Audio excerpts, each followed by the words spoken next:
Hello everyone, surety centre में आप सभी लोगों का स्वागत है। आज हम लोग ज्योग्राफी के एमसीक्यूज़ में बात करेंगे पृथ्वी की गतियाँ, क्योंकि हमारा चैप्टर चल ही रहा है ज्योग्राफी का। ये 3rd चैप्टर है और ये बात होगी आज पृथ्वी की गतियों पे। चलिए क्वेश्चंस पे आते हैं। तो पहला क्वेश्चन है कि नीचे दिए गए कथनों पर विचार करना है। पहला क्वेश्चन कहता है कि पृथ्वी का अपने अक्ष पर घूमना घूर्णन कहलाता है। तो आप सभी लोगों को पता है कि पृथ्वी ऐसे गोल सी होती है और वो 23.5 डिग्री झुकी होती है। तो यहाँ पे क्या हो रहा है, और ये आपकी लाइन है, ये जो इसका ध्रुव है, इसी पे गोल गोल घूमती रहती है और ये 24 घंटे में ऐसे ऐसे गोल गोल घूम लेती है।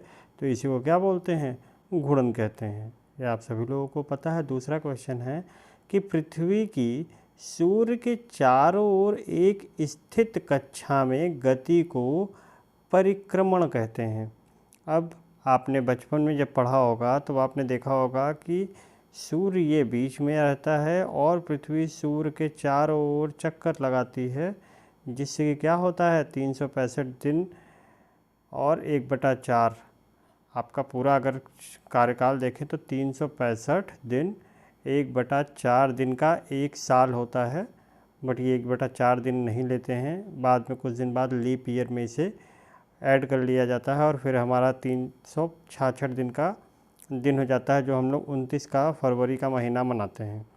तो ये तो एडिशनल इन्फॉर्मेशन थी। तो ये क्या है, पृथ्वी की सूर्य के चारों ओर एक स्थित कक्षा में गति को परिक्रमण कहते हैं। तो ये दोनों क्वेश्चन आपके सही लग रहे हैं, तो इसका आंसर आपका सी वाला ही सही है, 1 और 2 दोनों।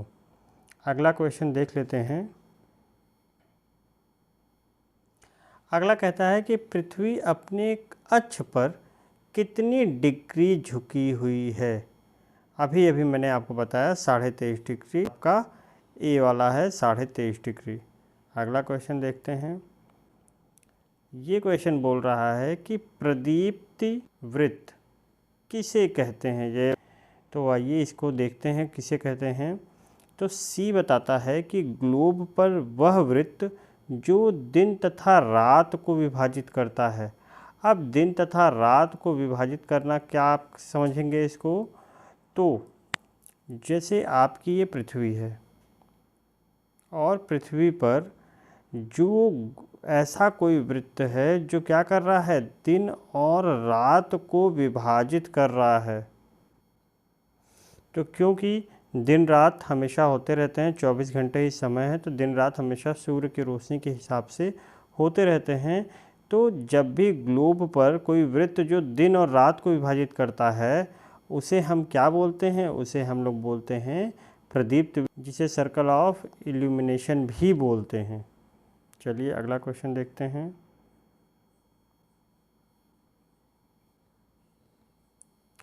निम्नलिखित में से कौन सा ऋतुओं में परिवर्तन का कारण है।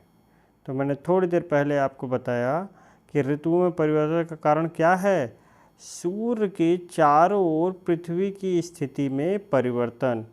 सूर्य यहाँ पे सन है, पृथ्वी यहाँ पे है, पृथ्वी ऐसे ऐसे ऐसे अपने कक्षा पे घूमती रहती है, अपने अक्ष पे भी घूमती है, साथ ही साथ अपनी कक्षा में भी घूमती रहती है। तो इस जगह मौसम, जब सूर्य अगर हमेशा पृथ्वी यहीं पे खड़ी होती और सूर्य यहाँ होता तो सदैव मौसम एक तरीके का होता। अगर पृथ्वी यहाँ जाती है तो मौसम दूसरे तरह का होगा, यहाँ आती है तो मौसम दूसरे तरह का होगा, और यहाँ आती है तो मौसम दूसरे तरीके का होता है। इसीलिए आपने देखा होगा कि दक्षिणी ध्रुव पे और उत्तरी ध्रुव पे 6 महीने दिन और 6 महीने की रात होती है। वहाँ पे 12 बजे भी आपको दिन देखने को मिलेगा।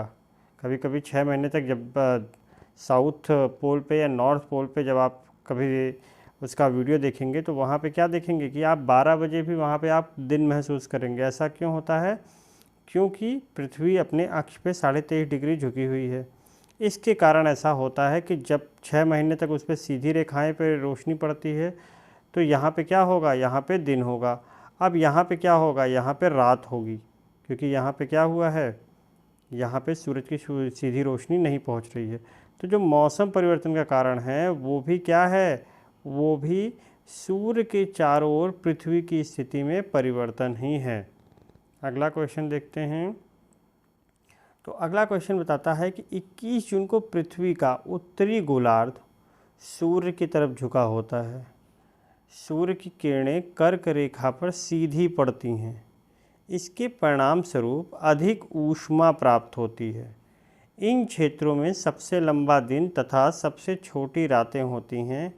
पृथ्वी की इस अवस्था को क्या कहते हैं? तो असली क्वेश्चन ये है कि 21 जून को जब हमारे यहाँ गर्मी सर्वाधिक मात्रा में पड़ती है, क्योंकि सीधे रेखाएं किस पे पड़ रही हैं? कर्क रेखा पड़ रही है।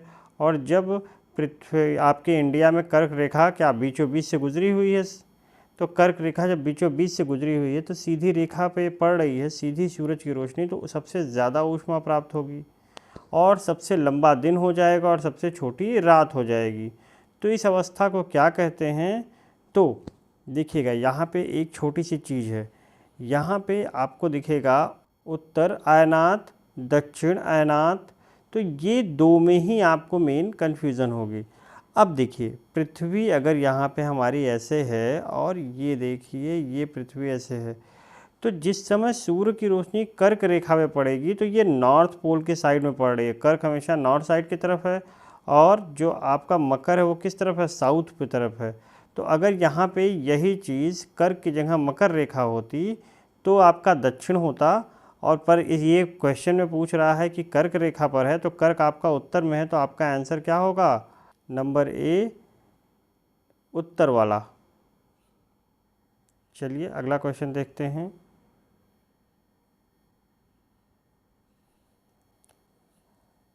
दक्षिण अयनांत के संदर्भ में नीचे दिए गए कथनों पर विचार करना है।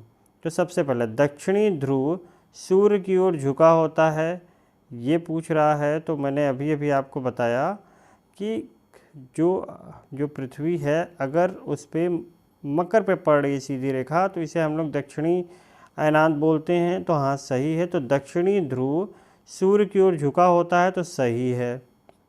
दूसरा, सूर्य की किरणें मकर रेखा पर सीधी पड़ती हैं, मैंने अभी अभी इसके पहले वाले क्वेश्चन में आपको बताया, तो ये भी सही है। तीसरा, दक्षिणी गोलार्ध पर छोटे दिन एवं लंबी रातें वाली ऋतुएं होती हैं, तो ये देखिए, अब देखिए दक्षिणी अयनात के बारे में बताया है तो ये दोनों तो सही दिख रहा है, पर यहाँ पे जब दक्षिण में होगा तो दक्षिण में सबसे लंबा दिन होगा और सबसे छोटी रातें होंगी, ये आपका गलत हो जाएगा। तो आपका आंसर कौन सा होगा? सही 1 और 2। अब जो यहाँ पे आपका कर्क रेखा है, कर्क में आपकी उस दिन सबसे छोटा दिन होगा और सबसे लंबी रात होगी, ये याद रखिएगा। जिस समय दक्षिणी अयनात पे होगा उस समय कर्क रेखा पर उल्टा चलेगा। अगर भारत में इस समय गर्मी पड़ रही है तो ऑस्ट्रेलिया में इस समय ठंड पड़ रही होगी। ऑस्ट्रेलिया और नीचे वाले इलाके जितने भी होंगे आपको वहाँ पर ठंड पड़ रही होगी। जो भी मकर रेखा के आसपास आते हैं वहाँ ठंड पड़ रही होगी, ये आप ज़रूर याद रखिएगा। अगला क्वेश्चन देख लेते हैं। वृषभ के संदर्भ में नीचे दिए कथनों में कौन सा सत्य है? सत्य खोजना है हम लोग को, तो चलिए फिर खोजते हैं। तो इस अवस्था में सूर्य की किरणें विषुवत पर सीधी पड़ती हैं, तो ये सही है। विषुवत की बात हो रही है, ज़ीरो लाइन की बात हो रही है पृथ्वी पे, ये ज़ीरो लाइन की, तो यहाँ पे सीधी पड़ती हैं, सही है। पूरी पृथ्वी पर दिन और रात बराबर होता है, सूरज की रोशनी यहाँ पड़ रही तो यहाँ भी बराबर, यहाँ भी बराबर, ये भी सही हो गया। कोई भी ध्रुव सूर्य की ओर नहीं झुका होता है, तो क्योंकि ज़ीरो लाइन पे चल रही है इसलिए न इधर झुका है सूर्य की तरफ न इधर झुका हुआ है, तो ये भी सही है। तो इसका आंसर क्या हो जाएगा? तो इसका आंसर डी वाला हो जाएगा, उपयुक्त सभी, ऑल ऑफ द एबव। अगला क्वेश्चन ये कह रहा है कि लीप वर्ष में कितने दिन होते हैं? तो आपको यहाँ पे लीप वर्ष के बारे में बात कर रहा है। लीप वर्ष यानी 29 फरवरी वाला महीना। अब 29 फरवरी में जिसका भी बर्थडे होगा वो अपने आप को सबसे ज़्यादा दुर्भाग्यशाली मानता होगा कि उसे बचपन का प्यार नहीं मिला, ना बर्थडे बनाने के लिए दोस्त मिले।